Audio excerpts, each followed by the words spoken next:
Bismillahirrahmanirrahim. Assalamualaikum warahmatullahi wabarakatuh. Alhamdulillahirabbil alamin. Wassalatu wassalamu ala sayyidina Muhammad wa ala alihi washabihi ajmain. Rabbi zidni ilma, Allahumma anfa'ni bima 'allamtani wa 'allimni ma yanfa'uni warzuqni ilman yanfa'uni. Dipancarkan dari Jalan Masjid Silaturahim nomor 36 Kalimanggis, Cibubur, Bekasi, Radio Silaturahim dan juga Rasil TV untuk Islam yang satu. Ikhwan akhwat yang dirahmati Allah Subhanahu wa taala, pendengar dan pemirsa dimanapun Anda berada, semoga kabar Anda di malam hari ini dalam keadaan sehat walafiat. Senang sekali ikhwan akhwat, saya Angga Aminuddin ditemani Muhammad Dedi dan juga Yusuf Subangkit di meja operator, dan juga Muhammad Zain dapat kembali menyapa Anda dimanapun Anda berada. Kami hadir dalam acara Ekonomi Islam bersama Ustadz Ihwan Basri dari Dewan Syariah Nasional MUI. Alhamdulillah beliau telah hadir di studio. Assalamualaikum warahmatullahi wabarakatuh. Waalaikumsalam warahmatullahi wabarakatuh. Baik Ustadz, sehat kabarnya? Alhamdulillah, sehat walafiat. Baik, di malam hari ini kita akan membahas topik mengenai pandangan ekonomi Islam, mengenai sektor-sektor dalam ekonomi. Nah, mengenai topik ini, Pak Ustadz, latar belakangnya apa mengangkat topik ini, Ustadz? Apakah ada cerita tersendiri? Terima kasih. Assalamualaikum warahmatullahi wabarakatuh, para pemirsa Rasil TV dan mendengar Radio Silaturahim yang dirahmati Allah Subhanahu wa taala. Alhamdulillah kita bersua kembali pada malam hari ini dalam keadaan sehat walafiat. Begitu juga kami di studio berdoa kepada Allah Subhanahu wa taala agar para pemirsa dan juga para pendengar senantiasa dilindungi dan dirahmati Allah Subhanahu wa taala. Amin ya rabbal alamin. Memang sengaja kita pilih topik pada malam hari ini yang sebetulnya pada waktu kita di awal-awal dulu kita bicara tentang ekonomi Islam itu sudah kita singgung. Apa peran daripada pemerintah dalam ekonomi Islam, juga peran yang fungsinya itu untuk memberikan pertumbuhan dan pemerataan di dalam ekonomi. Kali ini kita akan tampilkan kembali dalam bentuk yang berbeda, karena pada masa sekarang ini kita memiliki dinamika diskursus atau wacana kebangsaan atau wacana nasional yang berkaitan dengan distribusi pendapatan nasional yang semakin hari semakin tidak merata, semakin jomplang dan semakin tidak adil. Artinya apa? Artinya adalah sangat sedikit dari populasi Indonesia ini, kurang daripada 3% itu memiliki sekian puluh aset nasional. Ya. Jadi swasta ini sudah menguasai lebih daripada 80% share daripada kue nasional, ya. Memiliki atau menguasai laut lah, menguasai darat, menguasai gunung, menguasai lembah, termasuk udara. Kalau dilihat itu. Jadi kalau di banyak wacana atau diskusi-diskusi di berbagai kelompok ini dapat kita tarik kesimpulan bahwa begitu besar kepenguasaan sektor swasta atau privat di negara kita ini sudah mengkhawatirkan, sehingga itu apabila tidak dikendalikan, kekuatan yang masif seperti ini pada prinsipnya dengan sangat mudah bisa mendikte pemerintah. Bukan hanya pemerintah yang didikte, rakyat juga bisa didikte lewat berbagai usaha mereka, lewat mempengaruhi legislator, mempengaruhi opini publik, dan lain sebagainya. Karena mereka boleh dikatakan memiliki sumber daya yang tanpa batas. sumber keuangan yang begitu besar, media mereka juga kuasai, dan seterusnya. Sehingga penggiringan opini dan lain sebagainya ini dengan mudah mereka bisa lakukan, dan pada akhirnya adalah yang masyarakat Indonesia yang mayoritas dalam pengertian secara ekonomi itu lemah, itu menjadi sasaran empuk atau objek target daripada keinginan mereka. Sehingga kita hendak membangun negara kita yang berdasarkan ekonomi, berdasarkan Pancasila misalnya, itu semakin jauh karena dominasi daripada ini. Jadi wacana yang sekarang lagi hangat-hangatnya itu mempengaruhi terutama juga saya ya, karena saya juga di mana-mana diskusinya juga ekonomi. Mau di Majelis Ulama Indonesia, di Dewan Syariah Nasional, di pesantren, di kampus dan lain sebagainya, bahkan di profesional pada tingkat industri keuangan, baik itu perbankan atau asuransi, pasar modal dan seterusnya, ini hangat itu, yang lagi diangkat itu hangat. Jadi ada semacam kekhawatiran yang begitu besar di kalangan politisi, di kalangan penggerak penggerak ekonomi rakyat jelata dan lain sebagainya, kampus, mahasiswa, profesional dan juga akademisi, melihat ketimpangan yang sudah tidak bisa dibalikkan dengan mudah ini. Nanti kekhawatiran kita adalah kita semakin jauh dari tujuan pembangunan ekonomi nasional yang intinya adalah memberikan kesejahteraan kepada semua rakyat Indonesia tanpa kecuali, tanpa memandang itu suku, agama dan lain sebagainya. Dan itu akan semakin jauh apabila kita melihat tren yang seperti ini. Itu background-nya kalau saya tangkap. Pasti jika melihat isu terhangat dalam beberapa pekan terakhir, salah satunya gitu ya, ada dua isu terhangat selain mengenai utang Indonesia yang makin menggunung. Sebenarnya hari ini kalau tidak salah banyak pengamat melihat ketika pembangunan infrastruktur begitu giat gitu ya saat ini, kita sih melihatnya Bank Dunia, Pak, IMF. Kira-kira ya IMF sebagai Bank Dunia ini apa yang akan dilakukan terhadap pemerintah? Ternyata tadi beritanya ada bahwa ya kita tahu Sri Mulyani langsung meminta arahan gitu dari Bank Dunia, dari IMF. Selain itu ada isu yang terhangat selain itu adalah ya pernyataan Menko Maritim, Pak Ustadz.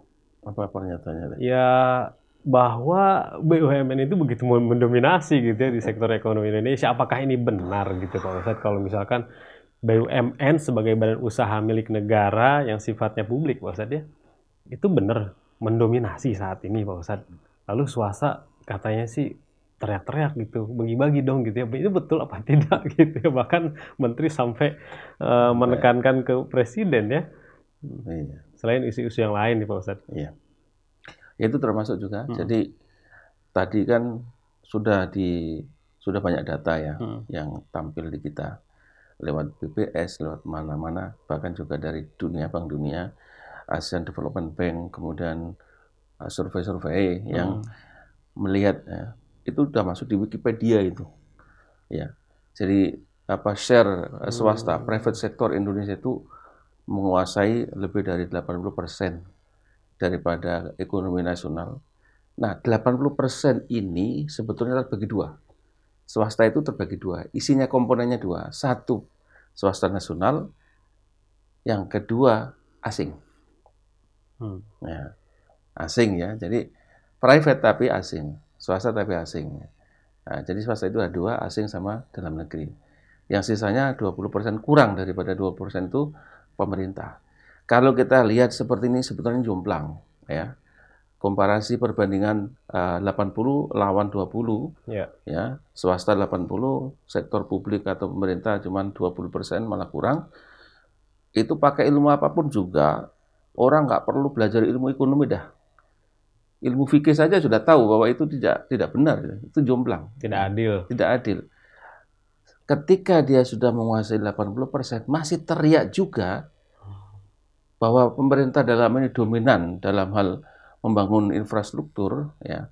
Apa yang dimaksud itu infrastruktur saja atau yang lain, kurang jelas sebetulnya. Nah, itu kalimat yang diucapkan itu kurang jelas. Jadi kalau umpamanya ditujukan kepada seluruh ekonomi misalnya, itu sangat tidak berdasar. Karena secara statistik, data menunjukkan bahwa 80% lebih itu adalah swasta. Dan swasta itu di situ ada komponen asing.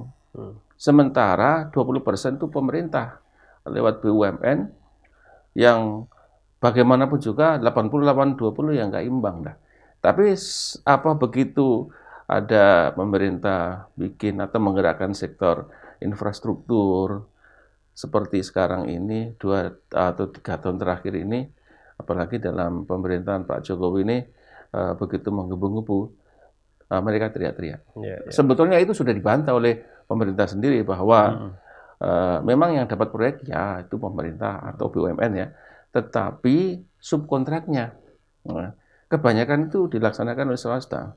Nah, kalimat yang dilontarkan oleh pihak-pihak umpamanya bahwa public sector ini atau ekonomi pemerintah ini menguasai ekonomi Indonesia, itu memang secara statistik tidak berdasar. Tapi orang-orang atau pihak-pihak yang sudah terlanjur ngomong begini, kita sebagai orang awam bertanya-tanya, apa maksudnya?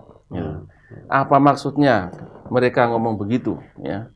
Apakah mereka itu dasarnya ilmiah, didukung oleh data statistik atau tidak, atau sengaja kalimatnya diboomkan ke media sosial atau ke media biasa, sehingga nanti dibikin opini dan menggiring. Dan ini apabila sudah tergiring, maka agenda di balik itu mereka bisa lakukan.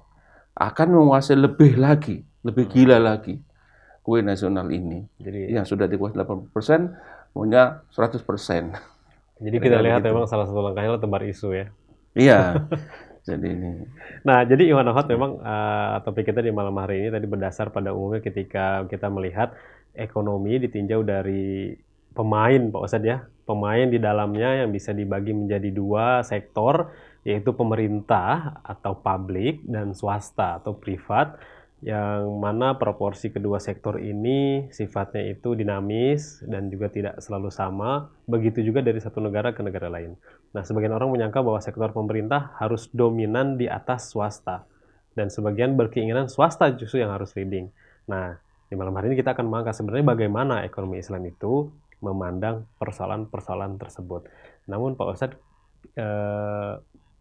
masyarakat mungkin perlu tahu Pak Ustadz ya, ketika muncul isu privatisasi BUMN, Badan Usaha Milik Negara, sebenarnya untuk melakukan hal tersebut memang sudah ada undang-undangnya Pak Ustadz ya. Itu ada syarat-syaratnya apa aja sih Pak Ustadz sebenarnya? Badan Usaha Milik Negara itu bisa diprivatisasi gitu. Bisa jadi milik pribadi gitu. Sebetulnya privatisasi sekarang isunya tidak santer ya. Itu malah santernya ketika di awal reformasi. Pada pemerintahan Bu Mega sampai Indosat dijual itu kan bukan pada pemerintah sekarang ya. Isu privatisasi itu sebetulnya kalau secara ilmiah dikaji dalam ekonomi itu di latar belakangi paling tidak oleh oleh suatu dugaan ya. bukan suatu fakta ya, dugaan, hipotesa bahwa sumber daya alam itu lebih efisien kalau dikelola oleh swasta. Ya. Nah, perusahaan-perusahaan BUMN itu sama sekali tidak efisien, boros dan penuh dengan korupsi. Nah, itu dugaan dan walaupun dugaan tapi banyak didukung oleh fakta-fakta. Ya. Terutama pada zaman dulu ya. Saya belajarnya ekonomi pembangunan khusus untuk dunia ketiga ini, di mana dominasi pemerintah atau sektor publik itu tinggi sekali, dan itu tidak menunjukkan kinerja yang efisien dibandingkan dengan kompartemen partnernya dari swasta yang mengelola lewat perusahaan-perusahaan atau korporasi itu efisien, ya. Karena mereka berbasis kepada profit oriented. Sedangkan kalau di sektor publik itu memang profit oriented, tapi lebih kepada bagaimana menyejahterakan warga atau negara. Itu semacam tangan pemerintah yang dipakai untuk bagaimana sumber daya atau perusahaan-perusahaan itu mengelola sumber daya yang tujuannya itu untuk pertumbuhan, tujuannya itu untuk pemerataan begitu. Tapi karena tidak ada transparansi, tidak ada good corporate governance pada masa itu, sehingga hampir seluruhnya ya, perusahaan-perusahaan pemerintah itu dikorup oleh oknumnya. Ya. Apakah itu dalam oil and gas, ataukah dalam bidang-bidang yang lain, termasuk penerbangan, termasuk pelayaran, dan lain sebagainya.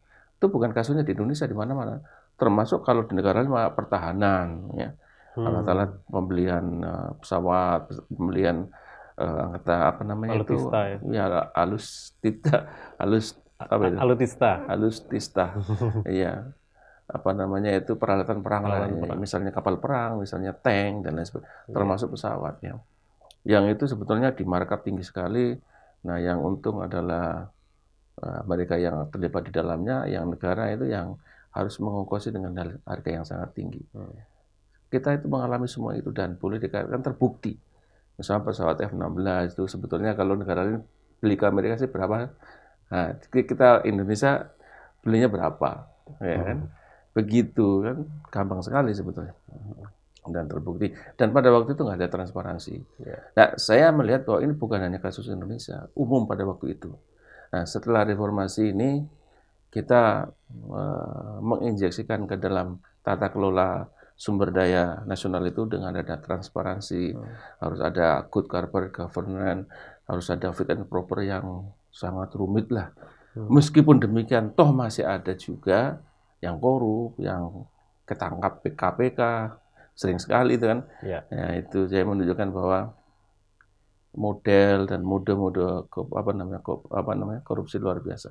Jadi backgroundnya privatisasi itu sebetulnya ingin mengelola sumber perusahaan-perusahaan korporat yang ada di naungan publik sektor ini dikelola secara profesional sehingga pendapatannya naik dan juga keuntungannya naik, dan kalau keuntungannya naik ini semuanya semata-mata dipakai untuk kepentingan rakyat gitu loh maksudnya. Itu.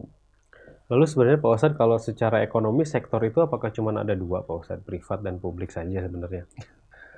Kalau kita referensinya itu ekonomi konvensional, dalam hal ini memang ya cuma dua. Ya, cuma ada sektor pemerintah dan sektor swasta gitu ya. Nah, cuman kalau dalam pandangan Islam itu ketika saya kuliah ini ada isu, ada usulan, ada ya iktirah, itunya usulan bahwa seperti satu sektor yang mungkin unik tidak dimiliki sektor ekonomi konvensional itu dalam Islam ada. Nah, itu sektor ketiga namanya. Ya, tadi kan pertama, kedua. Sektor pertama itu pemerintah, sektor kedua itu swasta. Nah, disebut sektor ketiga. Apa itu sektor ketiga? Itu mereka adalah menggunakan pendekatan ini, modelnya adalah bukan seperti pemerintah, juga bukan seperti swasta. Nah, apa itu sektor ketiga? Sektor ketiga ini adalah seperti wakaf, seperti non-market ya. Non-market artinya mekanisme tidak menggunakan mekanisme pasar. Nah, ini bisa kita lakukan dengan akad-akad yang ada di dalam Islam yang kita kenal dengan seperti wakaf. Nah, wakaf ini kan potensinya sangat besar. Ini kan zakat itu ya. Zakat orang memandangnya sebagai tax ya atau pajak. Tapi kalau wakaf ini tidak. Jadi di sini satu sektor yang tidak ditemukan di dalam sektor ekonomi konvensional, tapi akan dimunculkan dalam ekonomi Islam. Dan apabila ini kemudian sudah dikelola dengan baik, maka wakaf ini mempunyai manfaat, mempunyai peran yang sangat besar ya. Bahkan kita lihat yang sekarang sisanya saja, yang sisa sudah ribuan tahun seperti Universitas Al-Azhar itu. Itu kan wakaf itu. Ya. Kemudian ada Menara Zam-Zam yang di Mekah itu, yang hotel gede banget itu kan sebenarnya itu wakaf. Ya. Dari zaman dulu ya.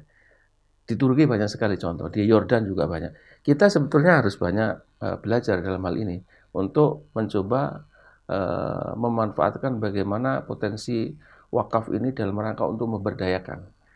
beberapa kalangan ya, ada yang praktisi dan juga akademisi mengatakan bahwa jika wakaf ini dikelola dengan benar, dia akan memberikan pertumbuhan sangat cepat. Kalau pertumbuhan selain daripada wakaf itu adalah organik ya, pertumbuhannya biasa normal ya. Tapi kalau wakaf ini pertumbuhannya eksponensial, tinggi, cepat sekali ya. Itu. Jadi ini sudah mulai dijadikan model, tapi belum banyak yang berhasil di kita ya. Di beberapa ada saya punya jaringan itu di Malaysia, ada di Filipina yang Mindanao itu Muru itu juga menggunakan teknik ini. Dan besar perusahaannya itu ada di sektor oil and gas dan seterusnya. Jadi ini adalah sektor yang ketiga yang kita tidak temukan. Tapi selama ini sektor ini belum digali sehingga belum kelihatan bentuknya.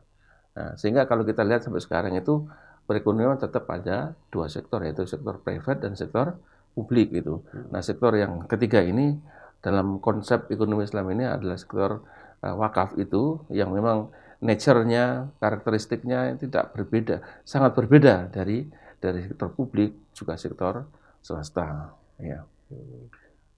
Itu kira-kira ya. Belum ada bentuk karena memang belum ada role model ya Pak Ustadz yang sudah menjalankan itu ya? Ya sebetulnya terbatas kalau role model itu. Kalau di beberapa negara seperti di Mesir itu sudah besar sekali sebetulnya. Dulu sebelum Hosni Mubarak jadi presiden di Mesir, Al-Azhar itu kan berdiri sendiri. Sebelum ada pemerintahan justru sudah ada Al-Azhar dulu. Sudah, iya. Kayak Muhammadiyah di sini sudah ada, atau NU gitu. Sebelum Republik ini ada, dia sudah ada. Al-Azhar sudah ribuan tahun ya. Jadi itu dia independen pengelolaan keuangannya. Nah, karena dia dasarnya adalah wakaf, maka itu kemudian karakter wakaf mendominasi. Dan kita lihat bagaimana peranannya dalam pendidikan. Seolah-olah Al-Azhar itu bisa memberikan beasiswa berapapun mahasiswa datang ke sana dari seluruh dunia. Dari seluruh dunia, tidak dibatasi, mau dari Indonesia, dari Malaysia, dari dan sudah puluhan tahun lagi ya. Puluhan tahun. Itu gratis. Bagaimana mereka bisa menggaji ribuan atau puluhan ribu dosen ya. Kemudian gedung-gedung, kemudian macam-macam banyak sekali ya, luar biasa.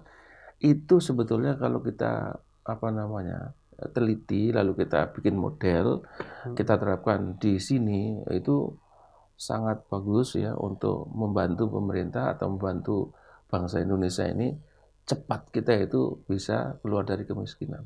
Ini di bidang pendidikan tuh ya? Iya, semua bidang kesehatan, pendidikan, segala macam dah. Iya. Gitu. Nah, Pak Ustadz, kembali ke dua sektor tadi, jika misalkan di konvensional justru tidak ada sektor lain ya selain dua sektor ini. Kalau di sebuah negara nih Pak Ustadz, keburukannya apa ketika swasta itu dominan? Atau memang apa keburukannya bagi masyarakat juga ketika BUMN dominan? Sebenarnya BUMN dominan itu justru baik atau tidak gitu? Nah, seperti saya katakan, kalau kita berangkatnya, kita analisanya itu berhenti pada kemerdekaan kita. Ya. Negara-negara Asia Afrika yang merdeka pasca konferensi Asia Afrika atau paruh kedua abad 20 ya. Umumnya negara-negara itu merdeka dari penjajahan itu paruh kedua abad ke-20. Pada waktu itu boleh dikatakan kita ini starting point-nya sama. Ya, Korea merdeka setelah Perang Dunia Kedua, Indonesia juga begitu. Malaysia juga begitu, Singapura begitu. Starting point-nya sama. Maka malahan dalam bidang tertentu kita lebih bagus dari Taiwan, dari Korea, dari sumber daya dan diversifikasi sumber daya gitu ya. Tapi setelah tahun 90, dekade 90-an, kita udah kalah. Mungkin tahun 80-an sudah kita sudah ketinggalan dari namanya Korea, namanya Taiwan itu jauh. Nah, semakin ke sini semakin jauh dan meninggalkan kita seperti itu. Sehingga itu menjadi kajian banyak ahli ekonomi, terutama ekonomi pembangunan. Apa yang menyebabkan negara ini menjadi sangat maju begitu cepat ya, melampaui kecepatan negara-negara Barat sebetulnya. Nah, kenapa beberapa negara tidak bisa begitu dan terkesan mandek atau stagnan? Ini menjadi kajian terpisah ya. Dulu sudah kita sudah kita kaji juga ini. Tetapi yang ingin kita tampilkan di sini adalah bahwa kalau kita lihat seperti Korea, ini dominan adalah dominan swasta. Ya. Jepang sama juga. Nah, Jepang itu dikuasai swasta. Ya, rata-rata dikuasai swasta negara-negara itu. Pemerintah hanya bersifat sebagai regulator, sebagai wasit istilahnya itu. Dia nggak masuk dalam permainan. Ya. Tapi dia membiarkan permainan ini adil ya. Nah, jadi kalau ada yang sudah offset ya disemprit lah. Kalau sudah melanggar ya dihukum begitu. Nah, peran yang dimiliki negara seperti ini tidak dijalankan dengan benar. Sehingga terjadilah kolusi antara swasta tadi dengan oknum pemerintah yang mengakibatkan swasta itu menjadi sangat dominan. Nah, ini yang terjadi. Ini yang terjadi. Kalau kita kuliti itu persoalan seperti itu. Banyak sangat. Banyak. Nah, apalagi kaitannya sama pejabat-pejabat daerah. Lebih dari 200 pejabat daerah dari mulai gubernur sampai bupati loh, Bosan. Tapi kalau kita lihat di Eropa Barat ya, itu negara-negara pada awalnya setelah Perang Dunia Kedua itu mereka membangun, merekonstruksi negaranya yang hancur lebur karena menjadi medan perang seperti Perancis, Jerman, termasuk Belanda, Italia. Jerman yang paling parah lah ya. Nah itu Perang Dunia Kedua berakhir tahun 45. Ya. Kemudian Jerman kalah-kalahnya. Dia adalah pihak yang dalam perjanjian itu dia menanggung semua risiko, jadi harus mengikuti aturan, mengikuti perjanjian yang disepakati. Tapi hanya butuh 5 tahun bagi Jerman untuk kembali seperti semula. Ya, tahun 49-50 sudah sama dengan sebelum perang. Itu cepat sekali ya, merekonstruksinya itu. Sehingga Jerman kemudian menjadi kekuatan ekonomi yang sangat diperhitungkan di dunia. Meskipun pada waktu itu kan terpaksa harus disetujui perjanjian pembelahan wilayah Jerman Timur dan Jerman Barat yang berbeda-beda itu. Baru setelah Uni Soviet jatuh itu tembok Berlin dibongkar jadi unifikasi Jerman. Tapi yang kita sorot adalah bahwa negara seperti Prancis itu, kemudian negara Skandinavia seperti Swedia, Denmark, Finlandia, Inggris termasuk ya. Ini awalnya adalah negara yang boleh dikatakan dominan sektor publik. Prancis itu perusahaan-perusahaan apa itu? Perusahaan pesawat terbang atau pemerintah semua. Iya, pemerintah semua. Tapi perusahaan-perusahaan yang didominasi oleh publik sektor di Eropa Barat ini itu beroperasi secara efisien sama dengan perusahaan Amerika yang sama. Yang di bidang pembuatan pesawat tempur misalnya Dassault atau apa yang di Prancis itu. Sama efisiennya dengan Donald Douglas, sama efisien dengan Boeing itu. Tidak ada perbedaan gitu ya. Itu. Walaupun pengelolaannya beda. Kalau Amerika betul-betul swasta, ya. Tapi bisa bersaing. Iya, artinya maksudnya ini kan public sector dan ini kan private sector. Nah, tapi hasilnya itu mirip-mirip gitu, sangat efisien. Ya, tadi kan pertanyaannya adalah apa salah sih? Apa salah nggak kalau swasta dominan? Swasta dominan gitu ya. Nah, apa benar? Apa selalu benar jika kemudian public sector itu yang lebih dominan? Nah, kita mengaca kepada beberapa negara. Kalau kita melihat negara kita nggak bisa. Nah, negara kita itu nggak normal dulunya. Negara kita nggak bisa kalau swasta dominan. Iya, artinya begini. Public sector itu kan belum dioperasikan secara efisien. Dengan menggunakan tenaga profesional yang independen, yang punya integritas itu kan, kalaupun itu baru beberapa tahun terakhir itu masih banyak kasus yang terjadi korupsi. Yang terakhir ini masih tinggi. PT PAL misalnya, itu kita bisa mengirim kapal perang ke Filipina ekspor, lalu direkturnya malah ditangkap KPK. Ini jadi kalau di Eropa nggak begitu, mereka tegas. Ini perusahaan pemerintah, tapi beroperasi dengan sangat efisien, dengan output yang kualitasnya sama dengan yang dikelola swasta seperti Amerika. Orang kan sebetulnya bingung antara produk Prancis dengan Amerika dalam hal pertahanan, mana yang lebih canggih. sulit itu. Sulit, Pak. Saking samanya kompetitif gitu ya. Ya, begitu juga yang diproduksi oleh apa namanya itu Inggris gitu ya. Inggris. Itu sama. Nah, walaupun sudah seperti itu, ya efisiennya, isu tentang privatisasi di Eropa Barat masih ada. Nah, kalau bagi kita kan ngapain kita isu privatisasi kan sudah bagus ya. Iya ya. Nah, tapi kalau di sana jadi isu politik gitu kan, jadi isu politik yang sudah bagus goyang-goyang, ya sebenarnya untuk politik saja gitu. Padahal sudah sangat bagusnya. Ya. Nah kalau di kita ini memang kurang bagus, makanya harus diperbagus, diperbaiki sehingga kinerjanya itu menjadi lebih baik ya dalam sektor penerbangan. Ya, berapa yang jatuh pesawatnya itu? Bukan jatuh pesawatnya, perusahaannya jatuh, ya, nggak bangkit-bangkit lagi. Iya. Udah disuntik triliunan tetap aja, ya, nggak bisa. Kok bisa sih? Apa seperti itulah, itu gimana caranya dulu mengelola gitu. Pesawat sama, lapangan terbangnya sama. Kok bisa yang satu untung yang satu enggak? Ini itu menunjukkan bahwa itu perusahaan tidak dikelola dengan profesional. Nah kalau umumnya karakter umum daripada operasi perusahaan-perusahaan BUMN modelnya seperti ini, ya itu menjadi center of cost, menjadi pusat biaya saja, dan akhirnya kan walaupun pemerintah menyuntik, memberikan injeksi modal ke dalam perusahaan itu nggak ada artinya sama sekali, dan itu hanya merugikan kita. Ya. Itulah sebabnya maka kemudian ada isu privatisasi. Karena itu masuk akal kalau di Indonesia isu privatisasi karena kinerjanya seperti itu. Gitu. Tapi kalau di Eropa kan sebetulnya nggak begitu karena kinerjanya bagus. Ya. Jadi kesimpulannya adalah bahwa apakah dominan itu harus swasta atau tidak? Kalau kita lihat dari statistik, boleh dikatakan di negara manapun itu, selain daripada negara sosialis, ya, yang komunis, ya, maka itu dominan swasta. Ya, dominan swasta. Jadi kekhawatiran yang buruk gitu ya, jika publik itu dominan ataupun swasta dominan, itu dilihat dari hasil. Iya, dari kinerja. Dari kinerja. Makanya yang menjadi pertanyaan dalam tanda tanya yang besar adalah ini ngomongnya warung kopi itu. Sampean itu sudah menguasai 80% daripada aset nasional. Kok ngomong bahwa itu didominasi oleh BUMN, itu bagaimana caranya?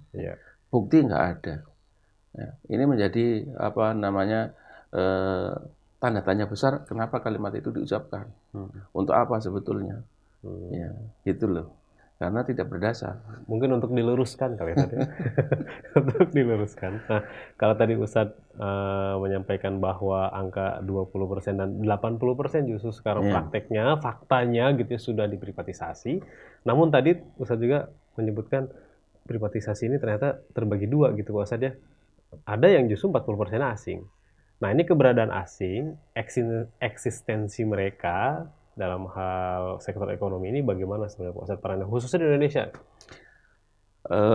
Untuk berbagai bidang nih Pak Ustadz. Ya, jadi kalau kajian ekonomi pembangunan bagi negara-negara ketiga itu begini, mustahil kita itu bisa membangun negara tanpa bekerja sama dengan asing. Gitu. Itu yang ada dalam kotak preskripsi. Ya, artinya kita dulu kuliah itu dicekokin begitu. Ya, mustahil kita ini bisa menjadi negara maju dan berkembang membangun negeri kita tanpa bantuan asing. Itu sebabnya maka kemudian di Indonesia itu dibentuk IGGI, Intergovernment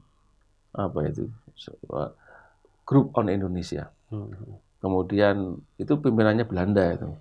Lalu ada pimpinan IGGI itu namanya siapa? Prang atau Prong itu dulu. Zaman Pak Harto tahun 80-an tuh jalan-jalan ke seluruh Indonesia, ke Maluku, mana-mana. Kesimpulannya bahwa bantuan dari IGGI itu tidak begitu digunakan dengan benar gitu. Nah itu penguasa marah. Nah, akhirnya jeder, palu diketok, kita berhenti dari IGGI. Diganti menjadi apa itu ya zaman Pak Harto? Saya juga lupa. Yang penting bukan Belanda yang pimpinannya gitu kan. Ya, tetapi intinya adalah kita tetap menjadikan donor dari luar negeri sebagai mesin untuk pertumbuhan ekonomi gitu loh. Ya. Itu sebabnya Indonesia tidak bisa meninggalkan IMF, tidak bisa meninggalkan Bank Dunia, juga tidak bisa meninggalkan katanya Asian Development Bank dan seterusnya dan seterusnya. Ini semuanya lembaga donor, tapi donor di sini dalam tanda petik ya, itu mendikte. Dia punya syarat-syarat. Ya. Pasti itu. Iya pasti. Iya. Syarat-syaratnya kreditur begitu. Ya, kamu kalau mau dapat kredit utang dari saya, sekian syaratnya begini-begini. Nah syaratnya kadang-kadang menyinggung nasionalisme, menyinggung kita sebagai seorang atau sebagai suatu bangsa. Ya. Itu. Ya. Contoh yang terjadi ya waktu kita itu LOI letter of intent dengan IMF itu kan beberapa poinnya itu tidak boleh ini teruskan, IPTN nggak boleh, ya hampir bangkrut ya. Padahal itu strategis dan itu bagus. Selain mendikte, menekan. Nah, dia menekan dan harus ditaati. Makanya pada waktu itu beberapa kawan saya itu kan di bidang ekonomi bilang wah ini yang berkuasa di Indonesia itu bukan presiden, IMF itu, IMF atau Bank Dunia. Ya. Ini jadi itu metode yang dipakai untuk atau latar belakang kenapa itu mesti ada, yaitu asing tadi. Tapi asing di sini ada dua ya. Yang pertama baru saya sebutkan oleh pemerintah ya. Apa itu Bank Dunia atau IDGI model kayak gitu. Donor yang lain yang nanti kerjasamanya dengan pemerintah. Tapi yang kedua adalah dengan swasta. Ya. Dengan swasta ini mungkin jumlahnya lebih besar. Saya kebetulan tidak melihat datanya yang juga mungkin lebih besar daripada sektor pemerintah. Tapi di pihak lain kan kita membuka kesempatan yang besar, yang selebar-lebarnya bagi foreign investment atau FDI, foreign direct investment. Ya, itu kita buka selebar-lebarnya pasca reformasi ini, sehingga walaupun kita pada awal-awal reformasi itu masih terlilit utang begitu besar, kemudian beban DSR itu untuk membayar bunga dan pokok itu tinggi sekali terhadap hasil impor kita, tapi asing dalam bentuk investasi banyak masuk, terutama di otomotif ya. Hampir seluruh mobil Jepang itu ada di sini, pabriknya gitu. Yang roda 4, roda 2 juga. Ya, roda 2 itu menguasai dunia, roda 4 juga sekarang sudah kurang lebih sudah hampir mengalah sama menyamai Thailand lah. Ya, udah menyamai Malaysia misalnya. Jadi itu adalah sebetulnya bagus karena dia membawa investasi ke sini, dia membawa modal, dia memberikan lapangan pekerjaan kepada ahli, yaitu orang-orang yang di training di STM atau di sektor otomotif, sarjana-sarjana teknik bisa mendapatkan pekerjaan yang sesuai dengan bidang dia, dan itu dengan adanya pabrik mereka di Indonesia menyerap tenaga kerja, mengurangi angka pengangguran. Itu bagus sekali. Di sektor yang lain seperti keuangan dan lain juga banyak ya. Itu penting sekali di luar daripada sektor utang tadi ya. Nah, bagusnya sebetulnya yang ini. Ya asing tapi dia punya pabrik di Indonesia. Ya, asal pabrik itu seperti yang dulu kita bicarakan, jangan sampai mengubah budaya. Ya. Orang negara lain bikin pabrik di sini, rakyatnya berbondong-bondong pindah ke sini, budayanya akulturasi juga, menginfiltrasi juga. Iya, budayanya tidak sama dengan budaya kita, mabuk-mabukan, main perempuan segala macam, prostitusi dan lain sebagainya. Sehingga kita khawatir ada pabrik baru ini masih ada miras baru, ada prostitusi baru, seolah-olah seperti itu ya. Jadi ini kita sudah bicarakan dulu. Ya. Nah, kalau kita tadi melihat peran IMF ataupun Bank Dunia, sepertinya berbeda nih Pak Wasat. Saya bahasa kasar, perlakuan mereka terhadap dunia ketiga dengan dunia yang sudah maju gitu. Negara-negara yang sudah maju maksudnya. IMF itu sama Bank Dunia ini sebenarnya muka dua dari satu koin lah, dari semata uang. Sama saja itu. Di balik itu siapa itu juga sama. Walaupun mungkin untuk direktur itu bisa sekarang ini diambil dari dunia ketiga seperti Bu Sri Mulyani. Tapi Padahal, kan sebetulnya visi dan misinya itu nggak berubah. iya, iya. Iya. Direktur boleh berubah, tapi visi dan misi Tetap, itu justru nggak direkturnya berubah-berubah. menjalankan Gitu, misi-misinya. gitu. Jadi ketika pasca Perang Dunia Kedua Korea itu merdeka, walaupun terbagi menjadi dua, ada Korea Utara dan Korea Selatan. Nah, konteksnya kita Korea Selatan.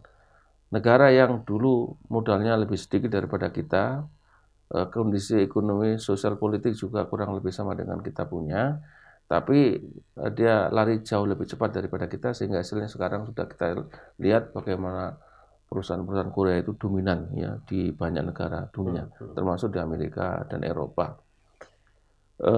Itu ya, keberhasilan itu dianggap sebagai resep mujarab dari IMF. Ya.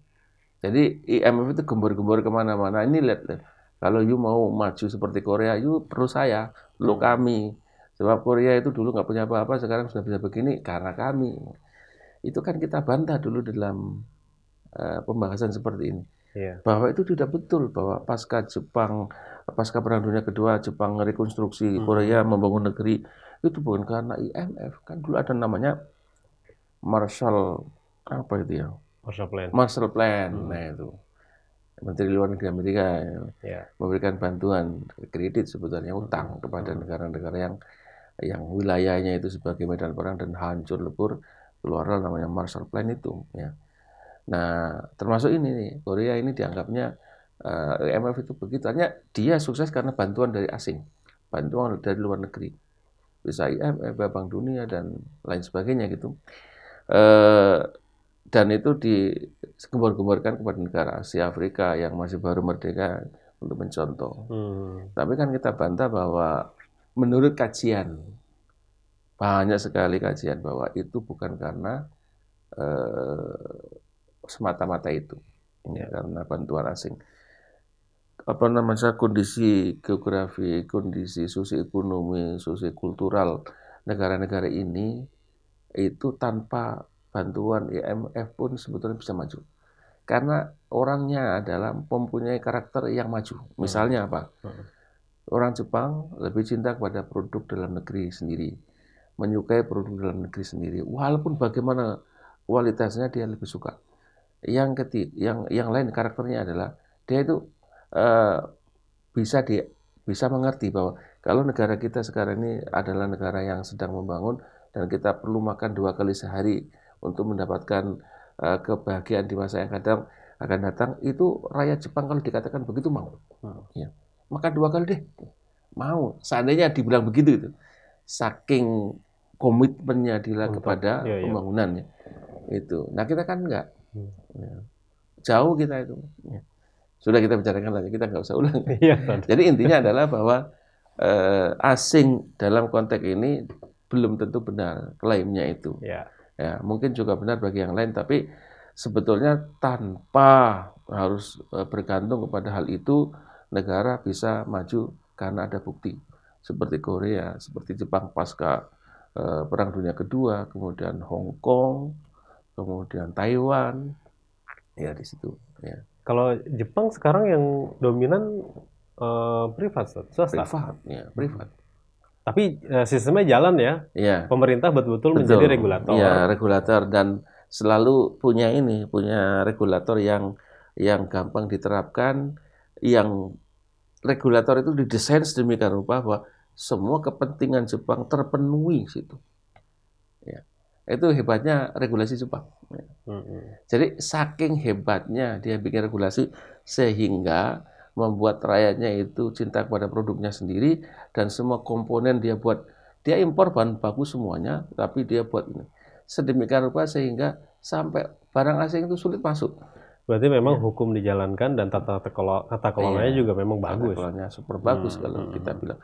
Transparansinya, kemudian good corporate governance-nya, dan tanggung jawab. Jadi misalnya Jepang itu ada apa gitu. Kan sering kita lihat ya, Perdana Menteri mengundurkan diri. Menteri ini mengundurkan diri. Padahal baru diusulkan. Iya, padahal dia belum tentu melakukan itu. Iya.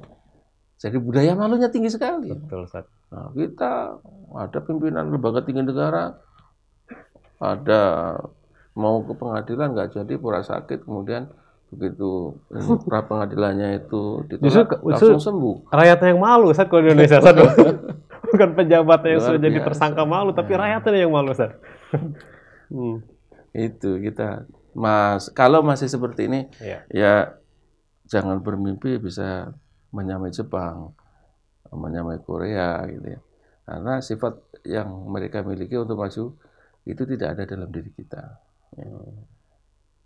Ustaz, kita juga ingin melihat sebenarnya bagaimana peran dua sektor ini bisa memajukan perekonomian Cina. Terus bisa membuat bertahannya negara-negara yang sebenarnya sumber dayanya bagus gitu ya, seperti Iran tapi diboikot oleh dunia. Lalu ada juga negara-negara kecil yang sebenarnya dari sektor jasa saja mereka maju seperti Qatar gitu ya. Lalu Saudi yang hanya memiliki sumber daya alam gitu ya. Itu bagaimana Pak Ustadz dengan negara-negara ini? Ya, kalau Qatar itu sebetulnya cukup dari satu sumber aja, tuh, gas. Sebenarnya dia ini dari gas. Dan gas ini kan cuma baru sebelum tahun 90. Ya. Dan kebanyakan pegawainya kan dari Pertamina itu. Qatar itu. Hmm. Ya. Jadi apa namanya leading sektornya itu. Tapi sebetulnya negara-negara ini maju visinya. Ya. Ya. Seperti Dubai misalnya itu kan padang pasir, ada apa? Tahun 60-an nggak ada apa-apa itu. Ya pasir Ya, kan? pasir aja, Pasir aja ya. unta.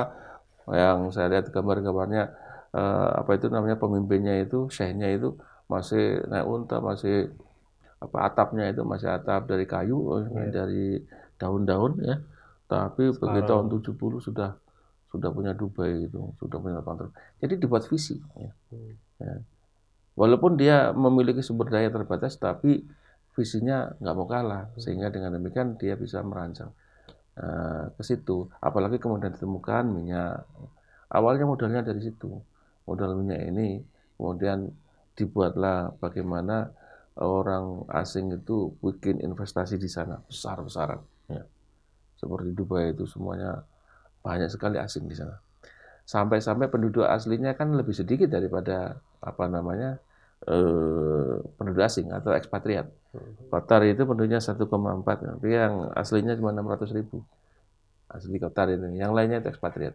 Dan ekspatriat ini ya memang terdiri dari profesional. Dari Ya. Indonesia juga banyak tadi ya.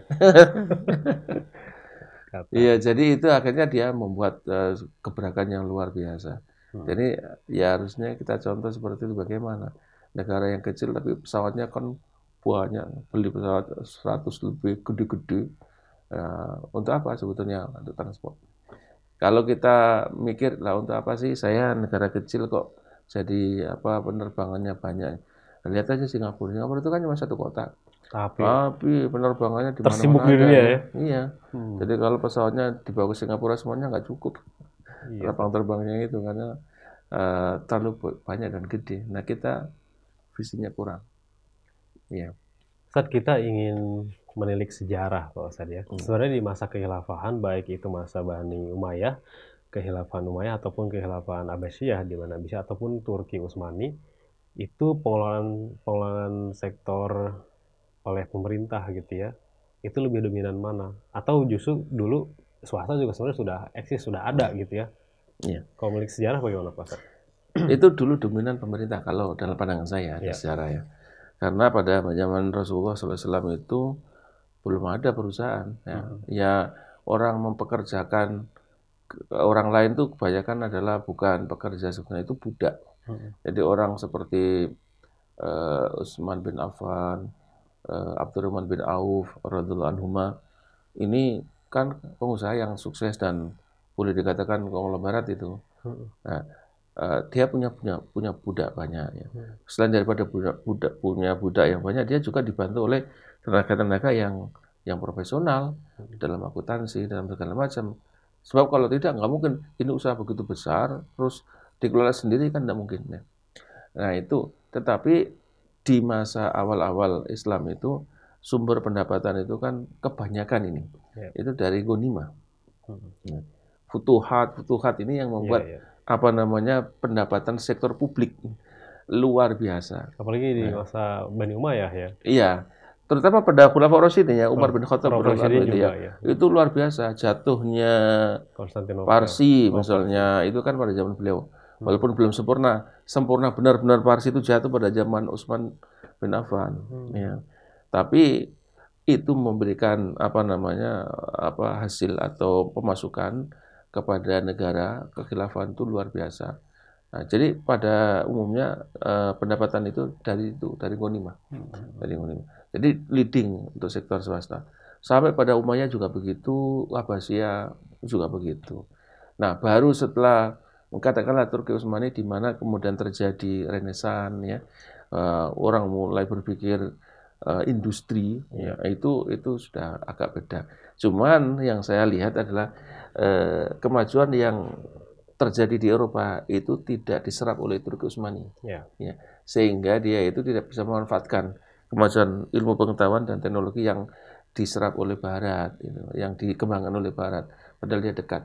Andai kata saja ya, ini kan sudah terlalu, sudah lewat. Andai kata, ya itu dulu ada booth kayak Jepang, restorasi Meiji, ya. Apa yang dilakukan oleh restorasi Meiji? Dia kirim semua orang Jepang, pelajar-pelajar Jepang ke Eropa, ke Amerika. Istilahnya kalau kamu nanti ke sana itu ambil ilmunya, telan semua kertas-kertasnya, seolah-olah seperti itu dia lakukan. Saking kepinginnya secara cepat bagaimana mengimbangi kemajuan Barat ya. Karena Jepang pada waktu itu merasa tradisional banget, nggak ngerti apa-apa. Begitu dia lihat Eropa Amerika begini, nah dia kepingin, kami harus seperti itu dengan cepat. Makanya kan kurang dari 25 tahun itu kemudian hasilnya sudah ada. Ya. Jadi leading sektornya itu menjadi swasta. Ya. Memang di Jepang itu kan terjadi reformasi. Dulu kan dikasih feodal, perang antara feodal dengan feodal satu dengan feodal yang lain sehingga tidak sempatlah negara ini maju. Begitu restorasi Meiji itu perang feodal itu nggak ada. Tapi feodal itu kemudian berubah menjadi konglomerat seperti Mitsubishi, Sumitomo segala macam. Gitu. Baik, Pak Ustadz. Tadi kalau kembali ke latar belakangnya gitu ya, memang pernyataan pejabat itu mengenai privatisasi BUMN perlu dikritisi, namun kita melihat faktanya gitu Pak Ustadz, dalam 10 tahun terakhir banyak perusahaan-perusahaan BUMN yang sebenarnya sudah dilelang Pak Ustadz, bahkan sudah diprivatisasi. Ke depan analisanya Pak Ustadz, kira-kira bagaimana nih? Kalau saya sekarang ini melihat Menteri BUMN ini, dari pandangan saya seorang yang lemah ya, saya nggak begitu memandang begitu. Saya berbasis kepada data-data dari media yang ada gitu ya. Kinerjanya membaik. Kemudian pemilihan eksekutif CEO daripada perusahaan-perusahaan ini didasarkan pada profesionalisme, ya kan, sehingga kinerjanya bagus, keuangannya juga bagus, kecuali beberapa yang kayaknya belum bagus, ya, kayak Krakatau Steel, ya. Yang lainnya, yang kecil-kecil itu ada yang memang sudah ada sakaratul maut, ada yang laya mautu walayahya, ya, itu tuh banyak. Nah, ini kan harus ditangani dengan, memang tidak mudah dan tidak bisa dalam waktu yang cepat, tapi beberapa yang leading itu bagus ya, menunjukkan kinerja bagus. Nah, untuk yang bagaimana pemerintah menggenjot infrastruktur, saya kira itu nggak ada yang salah sebetulnya, ya, karena proyek-proyek ini kan sebetulnya dulu swasta yang dapat, kemudian mangkrak berpuluh-puluh tahun, bukan setahun 2 tahun, berpuluh-puluh tahun. Padahal desakan kepada kita ini cukup besar untuk segera membereskan itu jalan. Kapan lagi kita kita kerjakan, sedangkan kita ini membuka negara kita itu infrastruktur yang paling loyo di ASEAN. Paling loyo. Iya, paling loyo di ASEAN. Tapi sekarang yang paling sibuk nih sekarang. Itu. Misalnya dalam 2-3 tahun lagi udah agak lumayan lah. Nyinggung infrastruktur, sebenarnya kita yang beberapa tahun sempat dilelang. Iya. Sekarang masih BUMN apa sudah bagi saham? Masih BUMN. Masih ya? Kan ada yang masuk ini bursa, Iya, yang iya. listing ya. Ada yang masuk bursa. Itu kan tujuannya untuk memperkuat posisi aset ya, untuk mendapatkan dana dari masyarakat untuk pengembangan perusahaan ya. Nggak masalah sih. Artinya kalau bank apa bukan bank, sorry. Perusahaan itu sudah mulis ya, atau daftar terbuka di bursa, Iya. itu kan menunjukkan dia pede, menunjukkan secara keuangan dia bagus. Lah kalau perusahaan itu tidak bagus secara keuangan, ya malu lah. Siapa yang mau beli kan Iya. sahamnya gitu kan? Iya, Gitu. iya. Siapa yang mau menjamin gitu? Ya. Baik, Pak Ustadz. Ada satu pertanyaan lagi sebenarnya yang Ya. kita memberi apa ya, solusi dari Ya. setiap isu-isu yang kita bahas ini kan, lalu untuk mencapai makosid syariahnya gitu ya, seperti pertumbuhan, pemerataan, dan juga pengentasan kemiskinan, itu sebenarnya sektor mana yang terbaik untuk mencapai tujuan tersebut? Saya kira ini yang pertanyaan ini sebetulnya yang relevan ya kepada topik kita itu ya. Bahwa kita menimbang tadi ada negara yang lebih mementingkan public sektor ya di Eropa Barat atau Eropa Timur ya dalam hal ini, dan itu menunjukkan kinerja yang baik yang ditunjukkan dengan negara itu tetap maju ya. Kemudian ada negara-negara yang memang dari awalnya itu sudah leading sektor swastanya, dan itu juga beroperasi dengan sangat efisien, yang tidak kalah efisiennya dengan negara yang kita sebutkan tadi ya. Nah, lalu pertanyaannya adalah ya, dalam konteks makosid tadi. Nah, kalau begitu, apakah perlu kita istilahnya itu kita pertentangkan ini privat, ini publik, ini swasta, ini pemerintah, apa harus begitu ya? Masalah ini tidak akan selesai dikaji ya. Jadi selama kita ini masih berdiri negara kita, kemudian perusahaan-perusahaan itu masih ada, selama kita hidup ya, itu nanti tetap akan ada kajian ini. Sebab itu akan tetap menjadi bahan kajian kita secara ekonomi. Yang menjadi masalah adalah kita lihat makosidnya. Makosidnya apa dalam hal ini? Nah, tujuan ekonomi itu adalah untuk menyerahkan atau mengantarkan kesejahteraan kepada masyarakat. Kemudian yang tumbuh jangan hanya dia saja. Pemerataan, ya, pemerataan. Misalkan infrastruktur harus merata di mana-mana, tidak boleh di Jawa saja yang bagus jalannya, tapi seluruh negeri ini semuanya seperti di Jawa itu, sehingga pemerataan yang merupakan pemerataan infrastruktur dulu kita buat, itu akan menimbulkan pemerataan dalam bidang yang lain-lain. Ya. Jadi intinya itu. Nah, apakah nanti swasta bisa melakukan itu, ataukah BUMN atau publik yang bisa melakukan? Sebetulnya belum ada kajian. Ya. Sebab kalau kita lihat negara-negara Arab, termasuk Saudi, termasuk Qatar, Emirat, itu kalau dilihat dari leading sektor ya swasta. Meskipun swasta di situ pangeran dia, yang punya itu sheikh, keluarga gitu ya, tapi private gitu ya. Itu kira-kira. Jadi intinya pemerintah sebagai regulator wajib hukumnya. Tapi dalam regulator ini dia harus menjadi wasit yang adil. Jangan sampai pihak swasta itu offset kemudian dia diam. Melanggar aturan dia diam. Itu harus tegas. Sehingga mekanisme tujuan makosid syariah untuk mengantarkan kesejahteraan bagi semua, welfare for all ini itu bisa kita lakukan. Ya. Pertumbuhan ekonomi kita bisa merealisasikan. Yang lebih penting lagi itu adalah pemerataan. Ya. Sebab dengan pemerataan itu kita yakin bahwa pertumbuhan ekonomi berkualitas. Apa gunanya kita tumbuh sekian persen, 6% per tahun, tapi yang tumbuh siapa? Sekarang ini banyak mall yang tutup ya, ada supermarket tutup. Ya. Nah, itu jadi apa yang tumbuh? Kemarin dikritisin. Sekarang pemerintah katanya bikin jalan tol. Ya. Jalan tol kan perlu besi, perlu semen. Lah kok malah produksi Krakatau Steel turun. Iya. Ya. Kemudian dikritisin lagi misalnya, mestinya kalau pemerintah bangun jembatan, bangun jalan tol, bahkan bangun infrastruktur, penyerapan tenaga kerja terjadi. Ini tenaga kerja malah turun di sektor konstruksi. Jadi aneh. Tidak ada permintaan baru terhadap besi lah. Terus besi untuk bangun dari mana? Itu dari mana? Bangun jembatan itu, bangun jalan tol. Anything wrong. Itu Wajib hukumnya kita teliti. Ada yang salah ya, Apakah Ustaz? diimpor? Lalu diimpor dari mana gitu kan? Iya, Nah, itu semua orang di masa sekarang melototin. betul. Mahasiswa melototin, akademisi melototin, profesor melototin. Jadi pemerintah mau apa ini harus bisa dijawab. Ya, Iwan Ahwat yang dirahmati Allah Subhanahu wa taala, kami mengundang Anda untuk bergabung di acara ini. Topik mengenai pandangan ekonomi Islam mengenai sektor-sektor dalam ekonomi sudah hampir 1 jam sampai saja, 1 jam lebih bahkan tadi kita bahas gitu ya, kita kupas termasuk isu-isu yang terhangat, memang latar belakangnya dari situ. Bagi Anda yang ingin berkomentar ataupun bertanya, silakan sampaikan ke nomor SMS 0811 1999 yang mana nomor ini juga bisa Anda sampaikan melalui pesan WhatsApp.